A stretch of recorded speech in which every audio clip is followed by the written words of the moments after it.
Bonjour, bienvenue à tous sur cette vidéo. Je suis Roger Lannoy, je suis coach et expert dans le changement immédiat et durable. Alors, dans cette vidéo, je vais te donner 5 clés. 5 clés pour toi devenir riche. Souvent, on me pose la question par email ou quand je suis dans des séminaires ou au téléphone, Rogers, qu'est-ce que je peux faire pour devenir riche, pour gagner plus d'argent? Et je sais que c'est une préoccupation, c'est une motivation, je dirais plus qu'une préoccupation, une motivation de beaucoup d'entre vous. Alors, dans cette vidéo, je vais te donner 5 clés qui, pour moi, me paraissent essentielles.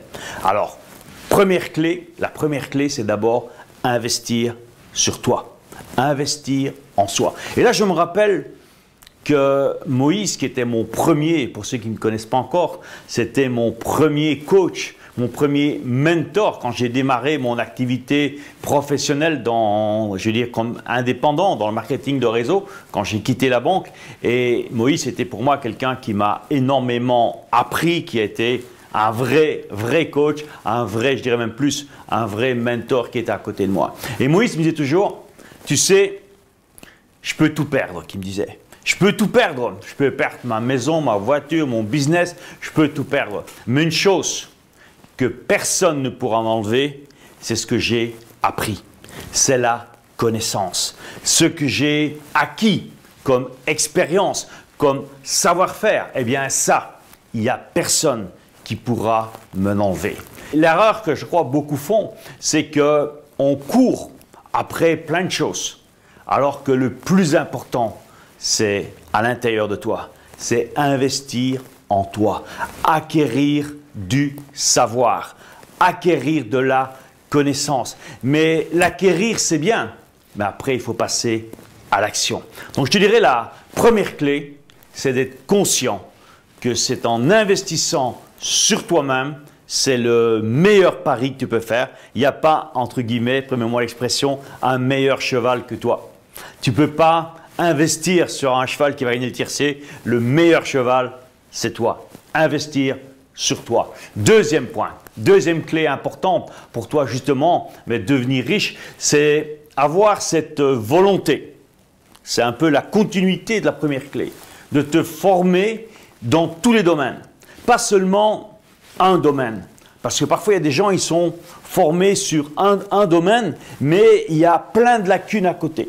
Et toutes ces lacunes, d'une certaine manière, elles viennent saboter ce qu'ils ont bien développé. Par exemple, eh bien, si tu deviens un expert dans la vente, et c'est vrai que si tu es en business, mais la vente, c'est quand même la clé. Parce que dans une entreprise où il n'y a pas de vente, tu peux avoir le meilleur service administratif, tu peux avoir le meilleur service technique, mais s'il n'y a pas de vente, eh bien, tout ça ne sert à rien. La première chose qu'une entreprise a besoin, c'est vrai, c'est de la vente. Mais ça ne suffit pas. Et te former uniquement dans la vente, ce n'est pas suffisant. C'est bien, mais imagine que tu es un très bon vendeur, mais tu as oublié, par exemple, de savoir gérer tes émotions.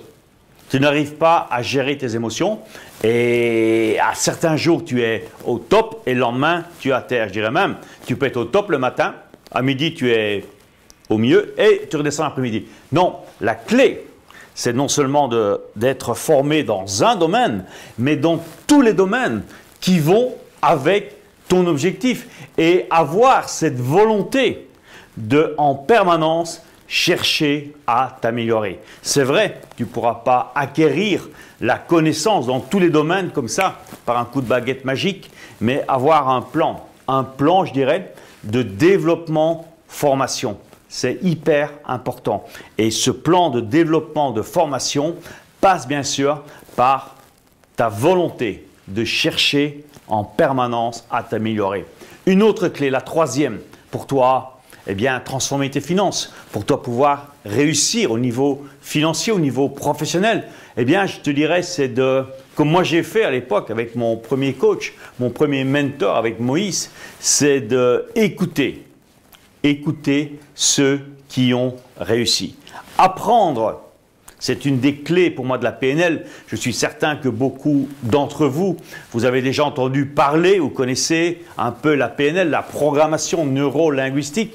NLP en anglais, pour ceux qui connaissent les origines de la PNL, qui est quelque chose de très très puissant. D'ailleurs, c'était un des premières formations que mon deuxième mentor, je dirais après Moïse, Tony Robbins, a été un des premiers à suivre cette nouvelle connaissance, je dirais, qui s'appelle la PNL, fin des années 70. Okay. Mais pour moi, un des outils les plus puissants qu'il y a en PNL, c'est de savoir modéliser.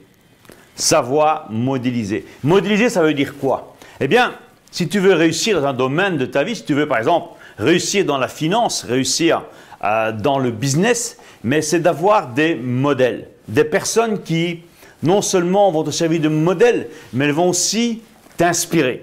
T'inspirer pour te dire, ok, voilà, ça c'est mon modèle. Par exemple, bon, et prendre des modèles importants. Tu peux dire, ok, moi j'aime bien Apple, j'aime bien Steve Jobs, et ça c'est un modèle pour moi. Eh bien, j'ai envie de lire son histoire, j'ai envie de connaître sa biographie et les stratégies qu'il a utilisées, comment il a fait pour faire de son entreprise une des plus grosses entreprises au monde.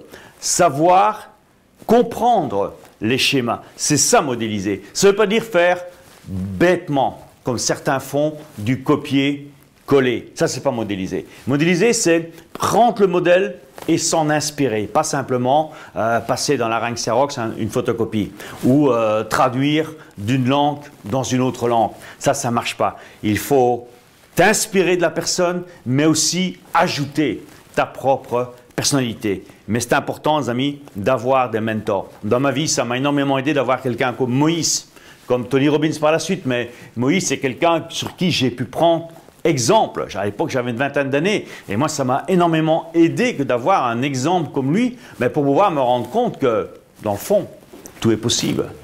Ça, c'était la troisième clé. La quatrième, elle est importante.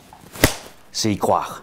Croire en ce que tu fais. Croire en toi. Croire en ce que tu fais et avancer avec la foi, avec cette certitude absolue que tu vas y arriver. C'est pour ça que je reprends souvent dans des formations, dans des séminaires que j'anime, c'est apprendre à poser des actes de foi. Poser des actes de foi. C'est quoi poser un acte de foi? C'est tout simplement, c'est oser faire quelque chose qui au départ te fait peur. Et si cette chose te fait peur, tu le fais. Et tu avances avec certitude. Et plus tu vas être dans cet état d'esprit, et si tu veux devenir riche, c'est quelque chose qui est incontournable. Il n'y a pas d'autre solution. C'est de savoir te dépasser. Savoir dépasser ta zone de confort, savoir dépasser tes limites, y croire et poser chaque jour, et même, je dirais même, plusieurs fois par jour, un acte de foi. Et je te mets au défi aujourd'hui, toi qui regardes cette vidéo pour la première fois, peut-être c'est la première fois que j'ai le privilège d'être en relation grâce à la toile, grâce à l'Internet, à être en relation avec toi. Mais donne-toi comme défi, dans les 10 jours qui viennent, chaque jour, tu poses un acte de foi. Ça veut dire que tu oses faire quelque chose que tu n'aurais pas osé faire avant de regarder cette vidéo. Et tu fais ça pendant 10 jours. Je te promets, si tous les jours tu le fais, eh bien dans le 11e jour, déjà tu auras des changements spectaculaires, mais non seulement ça, tu seras quelqu'un d'autre déjà. Et tu vas te dire, mais ça marche, donc je vais encore en poser d'autres. Plus on pose des actes de foi, au départ ce sont des petits pas qu'on ose faire. Mais après tu vas faire des plus grands pas, et encore des plus grands, et puis tu vas faire carrément des marches en avant extraordinaires. Poser, les amis, des actes de foi, c'est le 4e point pour toi, créer de la richesse dans ta vie. Et le 5e point important, je l'ai gardé pour la fin, c'est avoir un plan. Avoir un plan. Toutes les personnes qui ont réussi, j'en connais énormément, des centaines, des milliers, j'en connais énormément. Ce sont des gens qui ont un plan. Ils savent où ils vont. Si tu pars en vacances, je suppose que tu as un plan. Si tu prends ta voiture, et tu décides d'aller de Paris, par exemple, en vacances sur la Costa del Sol, la Castabrava, plus proche, sur Barcelone, eh bien, tu vas faire un plan, tu vas regarder par où tu vas passer. Soit tu vas prendre l'autoroute, soit tu vas prendre les routes secondaires, ou peu importe. Mais tu vas créer un plan. Alors, ce qui est amusant, comme disait un très grand monsieur, Jim Rohn, pour ceux qui le connaissent, il disait, c'est qu'à l'époque aux États-Unis, les gens avaient 2 semaines, quand il a dit ça, ils avaient 2 semaines de vacances. Okay? Bon, je sais maintenant ici en France, en Belgique, en Europe, on a plus de vacances. Okay? Mais ça reste, l'histoire reste la même. Il dit c'est quand même étonnant, c'est quand même presque malheureux. C'est que la majorité des gens, ils passent 50 semaines à planifier, à faire un plan pour 2 semaines de vacances. Et pour ça, ils passent presque toute leur année pour 2 semaines. Par contre, ils n'ont pas une journée pour faire un plan pour réussir dans la vie. Pour réussir, soit financièrement, professionnellement, peu importe le domaine. L'importance, c'est de faire un plan. Si tu sais faire un plan pendant les vacances, tu sais faire un plan pour toi réussir dans ta vie. Et la clé, c'est que clarity is power. La clarté, c'est du pouvoir. Soyez clair dans ce que vous voulez. Avoir cette vision, cette clarté dans ton objectif, et je te promets que là, tu vas faire une différence spectaculaire. Maintenant, tu as les 5 clés pour toi créer la richesse dans ta vie. J'ai aussi pour toi créé un plan d'action quotidien afin de t'aider à devenir riche le plus rapidement possible. Tu vas aussi pouvoir améliorer les domaines de vie importants qui vont te mener à l'abondance financière. Le tout en moins de 10 minutes par jour. Clique sur le lien ci-dessous, sous cette vidéo, pour découvrir ce plan d'action.